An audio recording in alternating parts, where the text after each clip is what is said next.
Hello everybody, welcome along. My name is Benjamin Bloom. This is the Benjamin Bloom Football Channel. Please leave your bias at the door and join us for Transfer Update Episode 3 in January. I almost feel like I need to rush through this because no doubt a transfer will go through literally while I'm talking. But this is the pitfalls of doing it before the old fax machine switches off for the day. So all of these transfers we're going to talk about are A, correct at time of recording, B, completed, so no rumour stuff, and C, pertain to the clubs I cover in the Premier League, the 5 dearly departed clubs, and the Championship. I know we get a lot of Championship watchers, so if you want to skip through the Premier League ones, feel free. I'll put the time codes in the bottom. Speaking of which, my sincerest apologies, but we're going to have to lead with Aston Villa. I know the last video led with Coutinho, but Villa have completed Lucas Digne from Everton today, French international. We saw him in the Euros.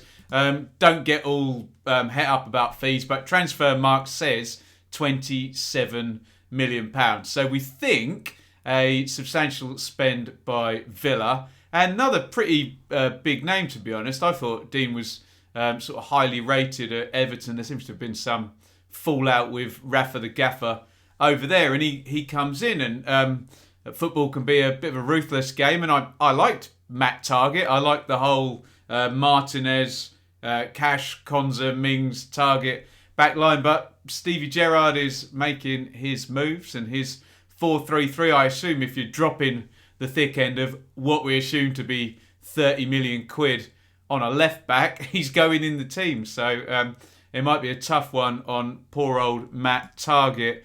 Their head coach says, Steven Gerrard, there's a quote there, when Lucas became available, we jumped at the opportunity to bring him to the club as sign a player of his pedigree and quality in the January window. Is a great addition to our squad, and his arrival excites me and everyone associated with Villa. Let me know what you think about Lucas Digne into Villa. I think he goes into the team and I think he improves them. And I think the same for Coutinho, depending on whether there's been any drop-off in those sort of fallow years. What I'm saying is it looks like a pretty fun transfer window for Aston Villa. Let me know your thoughts, Dean, into Villa. And another one into Watford. This is Edo Kayembe. Again, normal apologies for pronunciation. 23 years old. A left-footed central operator. We're talking about in midfield here. 4.5-year deal from Belgian side. KAS Eupen, again, if I'm pronouncing that right. We always give Watford credit, don't we, for being particularly innovative in terms of their signings. Basically, what that means in layman's terms is I've never heard of half of them. When they arrive, they're more than willing to go into the French leagues, into the Belgian leagues, even further afield. We've seen people like Emmanuel Dennis, who's Nigerian, arriving. João Pedro, who's Brazilian, they'll go all over the place. And to be honest, they normally, I know things turn over reasonably quickly at Watford, but they normally, their strike rate is pretty good in terms of selling on players. I'm looking at their central midfielders, over on the other screen here.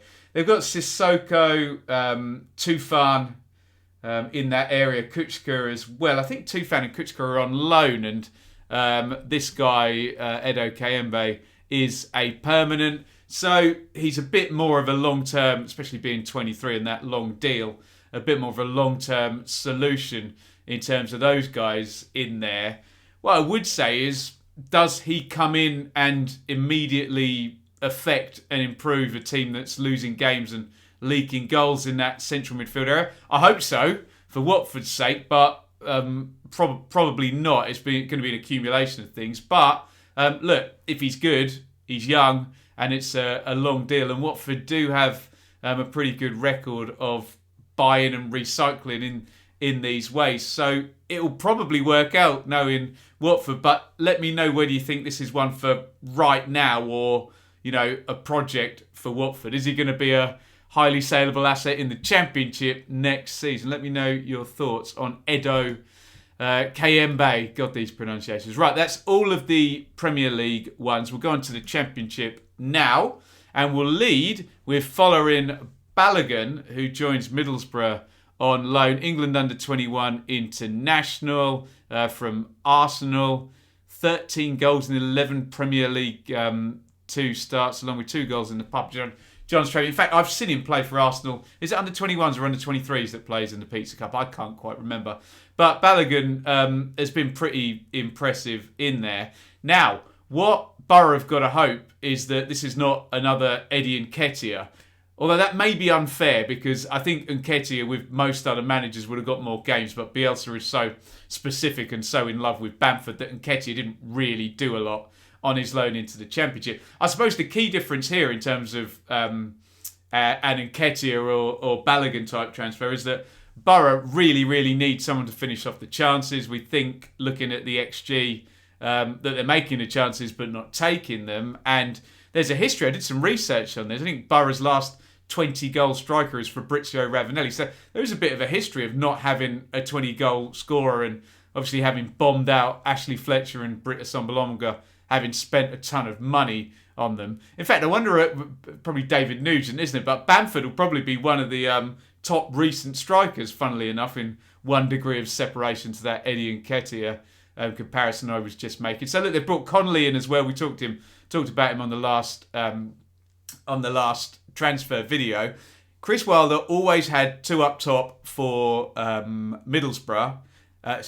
Sheffield United, and Billy Sharp scored a hell of a lot of goals in a Chris Wilder system. So if they're looking to supply a penalty box striker who runs in behind and scores, this could be a very, very decent signing if it ticks the boxes. We talked about Daryl DK on the last video, kind of being the obvious thing that West Brom needed. I wonder whether the same can be said for Balogun. So could it be a difference maker? I wonder. Let me know your thoughts in the comments on following Balogun going into Middlesbrough on loan. And another one, Kaylen Boyd-Munce. Now, this missed the last transfer video by about 10 minutes. I think it was one of those where I was uploading it and the tweet comes through. So Boyd-Munce, not only has he already played for Boro, he's already scored. And I was saying in the super stream we were doing at the weekend, that must be the quickest turnaround. I wonder if there's a time and a date on the article. There you go. 1:15 on Friday it was announced. And I know it was an early kickoff. He must have scored within 24 hours of the signing being announced on the website there. So great stuff there for Boyd-Munce, 21-year-old midfielder on a 2.5-year deal from Birmingham City. Chris Wilder pleased to bring in Kaylen, young left-footed central midfielder who we've been tracking for a while now. I don't know how high up the pecking order he's going to be in there. Obviously, Matt Crooks is doing well for Boro in those positions. Someone like Sammy Morsey went out earlier in the season, didn't he? I'm trying to think. Howson is still there. Who's operating in there? Martin Payero's there, and the lad who's gone to AFCON as well. So they're clearly looking for solutions in central midfield and have been for a while. So I'm not sure where Boyd-Munce fits in, but it won't do him any harm having scored already in his FA Cup debut there. So let me know your thoughts on that one. Kaylen Boyd-Munce into Boro from Birmingham. And another one into Nottingham Forest. This is Richie Laryea, whatever. Never mind the pronunciation. Forest needed fullbacks. We were saying it was almost a bit embarrassing for Forest, considering they've signed so many players over the last few seasons, that they were relying on Max Lowe, who was a loanee, and Jed Spence, who was a loanee, at fullbacks. And they've tried all sorts of stuff. And Jack Colback, the central midfielder, has been playing at left wing-back. So one would assume that Richie Laryea, a 27-year-old Canadian international, where's he gone in from? Toronto FC. He's probably going in the team if Max Lowe's not fit at the moment. I know there's normally an adjustment period and all of that good stuff, but look, it was a problem area for Forest, and it looks like they're having a fairly productive window, because we already talked about Keenan Davies and Steve Cook, didn't we? And left wing back in. All we want to see from Forest is not a mental transfer window with 7 in and 9 out or something. Probably Forest fans would quite like maybe 1 more in and a few, maybe a few players off the wage bill, or a couple even, and they'll probably be quite happy with that because the form's good, and Steve Cooper's certainly building around his three at the back and wing backs, which he loves specifically. And Steve Cook, you think, will plonk right in that system, and Richie Laryea, yes, sure at left back, left wing back, whether they choose to go to a back four at any point, which Cooper did both, obviously, at Swansea. So this one seems to make all the sense in the world. Can he do it? Can he do it on the pitch is now the next question. And again, don't get emotional about thieves, but we think around 800,000 has been spent on Laryea. Get your thoughts in on that one. This is Taylor Harwood-Bellis on loan at Stoke City. Now, he'd been at Anderlecht for the first half of this season, and he'd been at Blackburn, I think, for the second half of last season. Blackburn had a couple of...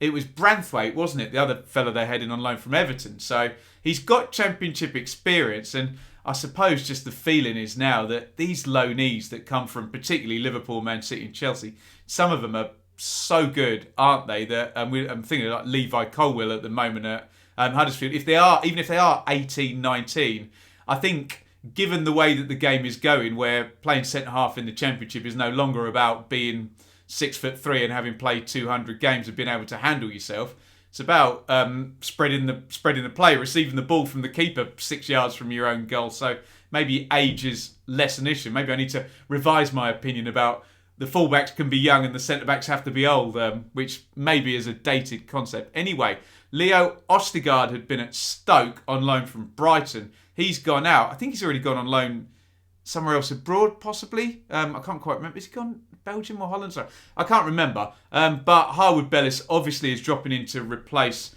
Ostigard. And the big elephant in the room, a very big Australian elephant, is Suter for Stoke, who's out injured, we think, for the season. So what is in there now? Wilmot, Chester, Harwood-Bellis, Danny Bart, and Michael O'Neill always plays a back three. So important signing here. And is he replacing Ostigard or is he replacing Suter?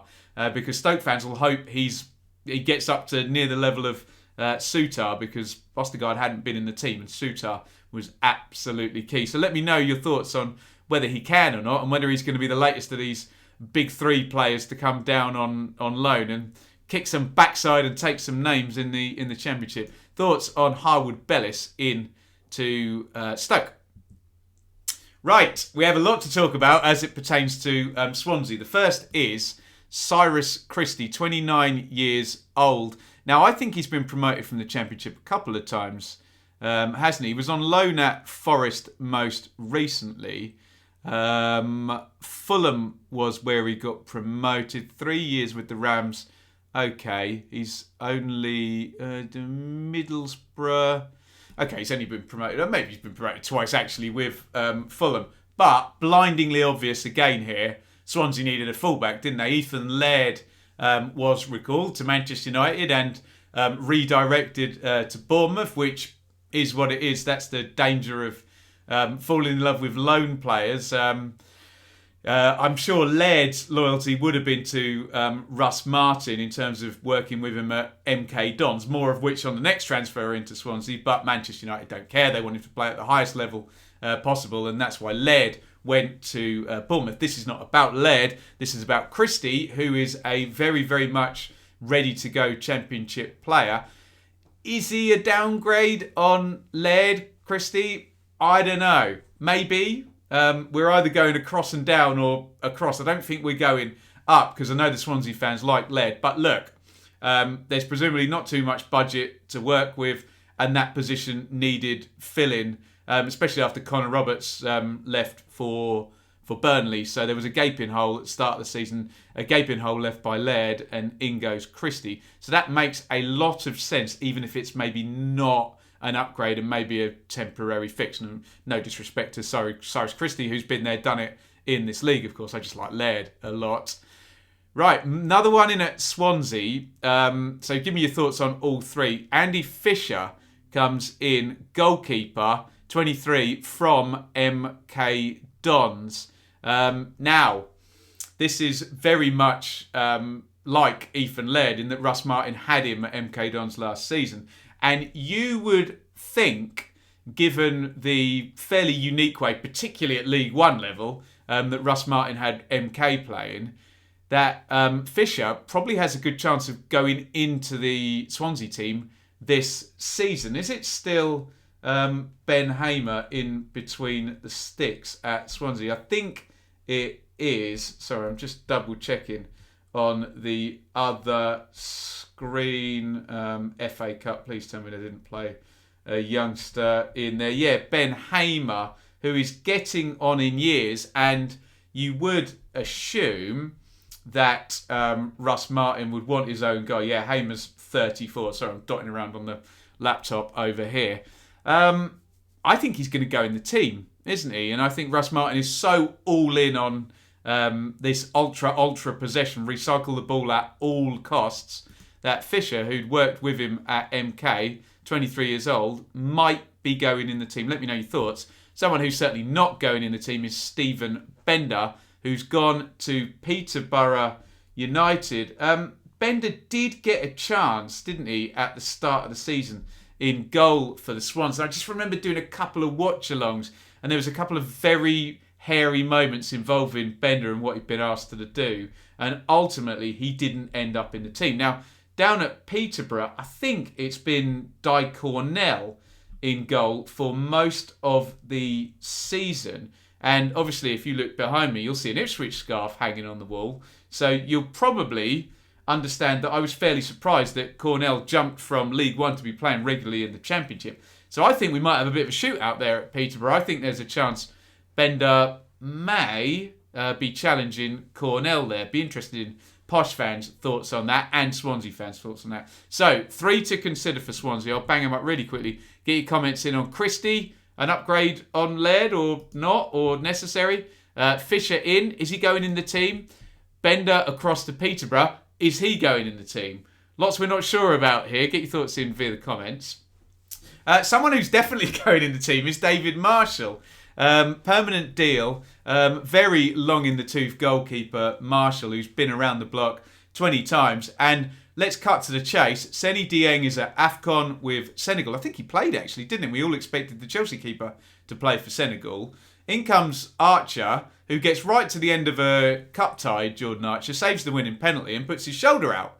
So QPR were desperate for a keeper. So I would say if they're not 100%, the chances of David Marshall starting the next game for QPR against West Brom are 99.99%, aren't they? Fingers crossed for him. He's been a good keeper over his time and did well in that Wigan Paul Cook team that was dismantled due to administration.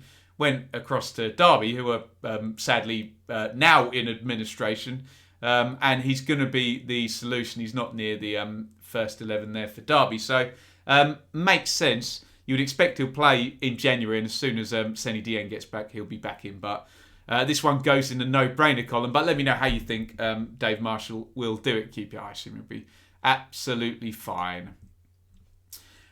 Blues, Birmingham City thrilled to announce the loan signing of Taylor Richards, the technically gifted midfielder coming in from Brighton. Brighton have been very busy always, every season, in loaning lots of players to the Championship. And as soon as I read that, technically gifted midfielder, I assume, Riley McGree has gone from Birmingham, hasn't he? I assume that's the role that Taylor Richards will be expected to fill in there. A bit of a turnover at Birmingham because Sanderson and Sarkic both went back to West Brom. I know Sarkic was West Brom Wolves, was injured. Mengi already came in. They recalled Zach Geacock on loan, and now Richards has come in and McGree's gone back. So lots of turnover. I suspect Richards is going to be either in or very near the first team in respects of the McGree-shaped hole. We'll see. I just wonder, is it a bit too busy, revolving door at Birmingham, or is that exactly what it needs at the moment in terms of their... it's not even up and down. It's mainly been trending down since Chong went out into... There you go. There's another creative technical midfield-shaped hole that needs filling at Birmingham. They haven't quite been the same since Chong got hurt, have they? Let me know your thoughts then. Taylor Richards in from Brighton to Blues. We've got 2 in at Blackpool, and one of these is in today. First of all, this is Jake Beesley, who is a striker, isn't he? 3.5. I know he's scored lots of goals for Rochdale. A Sheffield United born former. Solihull Moors, son of ex-defender. I'm delighted to have a great... I'm delighted to be here. This season's been a good goal-scoring run. Neil Christie always identifying players. Jake is somebody we've tracked for a while. Nowhere does it say the position. I'm assuming, given his goal-scoring record, he's a striker, but sometimes they can be wide forwards that do this. No, he is a striker for Rochdale. Excuse my ignorance. 9 goals in 21 starts, the other screen is saying. And look, if Shane Lavery is anything to go by in terms of Blackpool picking up a striker from, well, lower level even than Rochdale, as you'd say, it was Northern Ireland, wasn't it, for Lavery? He's gone in the team and done well. And Christie always plays a front 2, and they seem to make chances for their strikers. There's Jerry Yates there, Gary Medine, Tyrese John Jules. Got a big striking roster now, so good competition for places. And Beesley certainly comes in form, doesn't he? 25 years old. He looks like he's ready to go, doesn't he? So we'll see whether... And let me know your thoughts in the comments, actually, in terms of all those players I've just listed. Lavery, Medine, Beesley. I assume John Jules hasn't gone back to Arsenal. Yates, did I say? And now, I think I've repeated Yates, haven't I? And now Beesley coming in. Where they all sort of rank. But yeah, he loves the 2 up top, Christie. And there will be opportunities to play, and then you would assume opportunities to score. Blackpool trending down a little bit in terms of the form over the last 8-10 games. So... yeah, it could be a welcome one. Give me your thoughts on Jake Beesley. And he was the son of Paul Beesley. He was a good player, wasn't he, for Leeds? Sheffield United, Paul Beesley? I'm trying to remember. Owen Dale has also come in permanently. A fee has been agreed with Crew, 23-year-old, who spent the first half of the season on loan with the Seasiders. Now, I don't think he's made that many appearances. I remember him making a sub-appearance. I think it was at Reading, was it possibly? And I think there was a point where he played about 5 minutes and got a goal and an assist and had very good numbers. Crew always 4 starts, 1 goal, 1 assist. And I think that may have even been a debut one against Reading. I'm just trying to have a look, or am I making it up? No, I don't think I am making it up. There you go. So yeah, Crew always a good breeding ground. Who are the lads that went across to Cardiff? Perry, NG, one other as well. I know that Wintle had come and gone, so there was a hole in the squad. Dale's going down as a right winger, whereas I think Wintle was more of a midfield player. But yeah, another one in, and if he's a right winger, Keshi Anderson's injured. He plays the other side though, doesn't he? So I'm not 100% sure he's going into the first team, but he's already known to the squad, and it looks like a deal that they wanted to do. Let me know your thoughts on the 2 in at Blackpool. I think this is the last one, and this is a half dearly departed, half championship, because it's a Leeds player, Cody Drameh, going in to Cardiff, right back. Now, he did play in the Premier League, didn't he? And I think he had a bit of a tough game, Drameh, possibly against Brentford. I'm trying to recall. Cardiff, obviously Ryan Giles had gone back, so I know he played down the other side of the pitch. But look, we assume that the Bielsa training is very much a sort of viable thing. It was against Arsenal he played and had a tough time. Maybe against Martinelli, if I'm not misremembering. There is Perry NG that we mentioned there. But yeah, Steve Morrison's trying to shape his own squad. And like I suggested, the training and the standards set by Bielsa and set by Leeds means they're probably receiving a good enough player. Are any fullbacks going to swap sides or wingbacks in terms of Ryan Giles? I know he could play further forward. I think Bennett's had a long-term injury there. But this is all left-back stuff I'm talking about. And NG is probably the first choice at right-back. So it'll be interesting to see how Drameh is utilised. But I'm sure he will be. I'm sure there's a method to Morrison's madness here at Cardiff. There you go. And we have gone full circle to a player who's definitely a left back there, Lucas Digne. There, let me know your thoughts on all of those players. Normal rules apply. We need to see the player holding the shirt and giving some mundane quote about can't wait to get started, buzzing to get stuck in, and all of that good stuff. We're not too worried about transfer fees. They're all reported as undisclosed and all go on the balance sheet in weird and wonderful ways. What I'm interested in is your comments, especially if you support one of the teams who's either sold or bought one of those players, on the deal and how the fit will be at the new club. They all make sense, these transfers, when they happen, but not all transfers work out, do they? In fact, probably 50-50 would be a good strike weight for transfers working out. So let me know your thoughts. Any players that weren't included, apologies. I think I got my list up to date, but you never know. They'll be on the next video or they'll be on the previous video. So do check out the previous one. And if it hadn't happened by the middle of the afternoon here on Thursday, it won't be on here. Thank you everybody for watching. Please hit the thumb up button as well if you're not commenting. And please hit subscribe. You can get involved, support financially via Super Chat or over on Patreon, www.patreon.com/Benjamin Bloom. We'll see you soon for the next transfer update. We'll try and get everything really organised before those last few days that are always mental. So I'm sure it'll be a few days' time, 3, 4, 5 days' time, and we'll talk some more. Remember, there are probably going to be a few go through tomorrow ahead of the weekend's registration as well. So maybe there'll be another one tomorrow. We'll see what happens. You never know in the wonderful world of the January transfer market. Thank you everyone for watching. Over and out.